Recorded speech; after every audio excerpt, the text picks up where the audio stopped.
আপনারা সবসময় তো একটা চ্যানেল খুললে একটা পক্ষের কথা শুনেন আর একটা পক্ষের অন্ধ ভক্তর বিষয়টা উঠে আসে। কিন্তু আমার এই চ্যানেলটি যেটা ফেসবুকে আমি পরিচালনা করি, এটা আমি দুই পক্ষকে সমানভাবে তুলে করি, সমানভাবেই পর্যালোচনা করি এবং সমানভাবেই তাদের সমালোচনা তুলে ধরি, তাদের ভুল ত্রুটিকে তুলে ধরি। আজকে আমি আপনাদেরকে একটা রোমান্টিক রাজনৈতিক প্রেক্ষাপট আপনাদেরকে ব্যাখ্যা করব। যে রোমান্টিক রাজনৈতিক প্রেক্ষাপট আপনাকে চমক দিতে পারে বা আপনাকে চমকিত করে দিতে পারে এবং আপনি হয়তো বা রাজনীতির প্রেমে পড়ে যেতে পারেন। রাজনীতিও যে একটা প্রেমের জিনিস, রাজনীতিতেও যে প্রেমিক এবং প্রেমিকা আছে, এ কথা যদি আপনি বুঝতে হয় তাহলে রাজনীতিকে একেবারে মাথার মধ্যে সুন্দরভাবে লালন করতে হবে, বীজ বপন করতে হবে, সার দিতে হবে, কীটনাশক দিতে হবে, এই গাছটাকে সুন্দরভাবে জার্মিনেশন করতে হবে, তারপর এটাকে নার্সিং করে সুন্দরভাবে এটাকে নারিশমেন্ট করে বা পরিচর্যা করে একটা সাকসেসফুল ফ্রুটস বা পরিপক্ক ফলে যেন রূপান্তরিত হতে পারে সেই সুযোগটা দিতে হবে। আজকে যে রোমান্টিক রাজনৈতিক ইতিহাসটা আপনাদেরকে বলবো, আমাদের সাবেক প্রধানমন্ত্রী 5ই আগস্ট 2024 গণ অভ্যুত্থানের মধ্য দিয়ে পতন ঘটানোর পরে সরাসরি চলে গেলেন ইন্ডিয়াতে। এবং আপনারা জানেন 15ই আগস্ট জনাব শেখ মুজিবুর রহমান, সাবেক প্রেসিডেন্ট এবং জাতির মুক্তিযুদ্ধের একজন সিপাহ সালার প্রধান সৈনিক, তিনি নিহত হয়েছিলেন 15ই আগস্ট 1975 সালে। এবং সবাই ঘটা করে উদযাপন করতে যাচ্ছিল যে 15ই আগস্ট আসতেছে, আগস্ট মাস শুরু হচ্ছে, সুতরাং এই আগস্টে আমরা উদযাপন করব ঘটা করে আমাদের শেখ মুজিবুর রহমানের মৃত্যুবার্ষিকী অথবা তার 15ই আগস্টের শোকাবহ দিবসটিকে। কিন্তু ঘটনাক্রমে প্রেমের ছলনা যেভাবে হয়, একজন প্রেমিক অথবা একজন প্রেমিকা যেমন অপরজনের সাথে ছলনা করে এবং অভিনয় করে অপরজনকে ঠকিয়ে দেয়, তেমন একটা রোমান্টিক অ্যাকশনও হয়ে গেছে আমাদের রাজনীতির প্রেক্ষাপটে।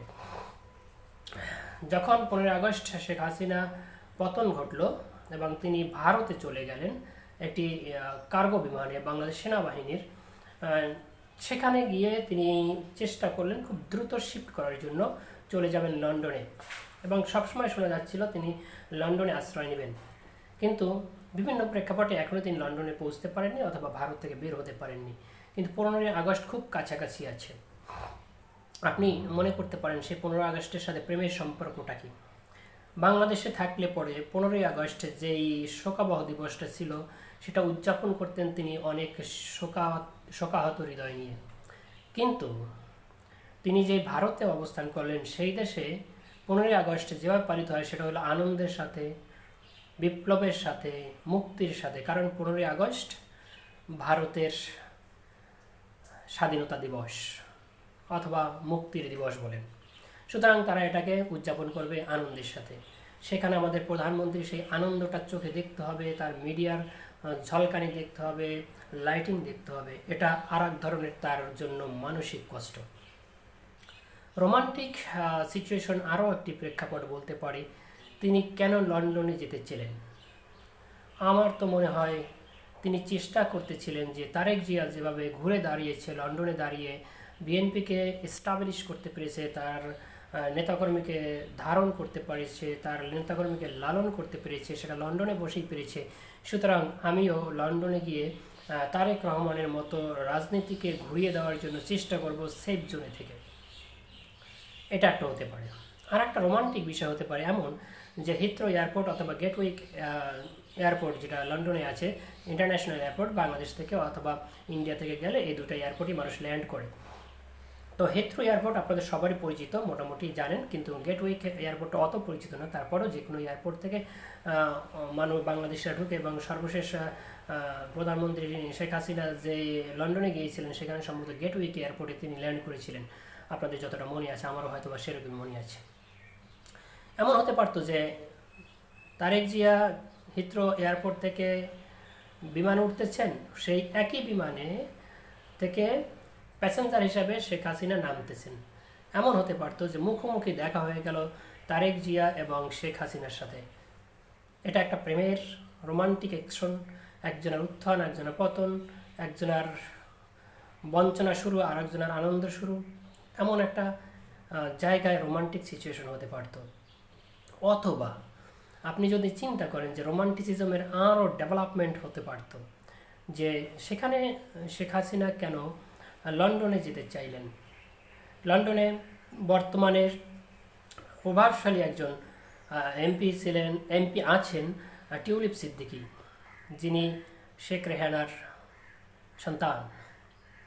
এই টিউলিপ সিদ্দিকীর সরকার বর্তমান কিন্তু সরকারে আছে লন্ডনে, এবং টিউলিপ সিদ্দিকী যথেষ্ট প্রভাব রাখে এই দলের প্রতি লন্ডনে যারা এই মুহূর্তে ক্ষমতায় আছে, এবং সেখানে সেই সুযোগটাই শেখ হাসিনা নিতে চেয়েছিলেন। কিন্তু দুর্ভাগ্য, টিউলিপ সিদ্দিকের বিরুদ্ধে কয়েকদিন আগে, ঠিক 1-1.5 সপ্তাহ আগে, অর্থাৎ শেখ হাসিনার পতনের 1.5-2 সপ্তাহ আগে তার অবৈধ সম্পদ অর্জনের জন্য তার বিরুদ্ধে তদন্ত শুরু হয়েছে, এবং তিনি টিউলিপ সিদ্দিকী প্রাথমিকভাবে সেটা স্বীকারও করেছেন। আসলে এটা তার নথিতে উল্লেখ করা হয় না ভুলক্রমে, যেভাবে হোক আসলে প্রাথমিক পর্যায়ে তিনি স্বীকার করে ফেলেছেন সেই সম্পদটা আসলে তিনি হাইড করেছিলেন, লুকিয়েছিলেন।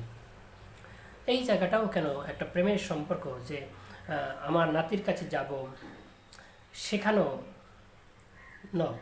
টিউলিপ সিদ্দিকী তার সম্ভবত নাতি হবেন, সম্ভবত হ্যাঁ নাতি হবেন, অথবা সন্তান সমতুল্য, যাই হোক আমার ক্লিয়ার আইডিয়া নেই। তো ওই জায়গায় এসেও তিনি একটা প্রেমের ছ্যাঁকা খেয়েছেন, যেখানে তিনি আশ্রয় চাইতেছিলেন, সেখানেও তিনি আশ্রয়টা পাচ্ছেন না। টিউলিপ সিদ্দিকীর উপর ভরসা করতেছিলেন, সেই প্রেমেও কিন্তু জমে নেয়। এরপরে যদি তিনি আমেরিকাতে চেষ্টা করতেন, সেখানে আগে থেকেই বর্তমান সাবেক প্রধানমন্ত্রী শেখ হাসিনা তিনি প্রেমের বিচ্ছেদ ঘটিয়েছেন। কারণ আমেরিকানদেরকে যেভাবে তিনি তুলোধনা করেছিলেন, Peter Haas, Blinken, Joe Biden সহ একেবারে সবাইকে তুলোধনা যেভাবে করেছিলেন, সেখানে তিনি নিজেই আগে ভাগেই আমেরিকার সাথে প্রেম বিচ্ছেদ ঘটিয়েছিলেন।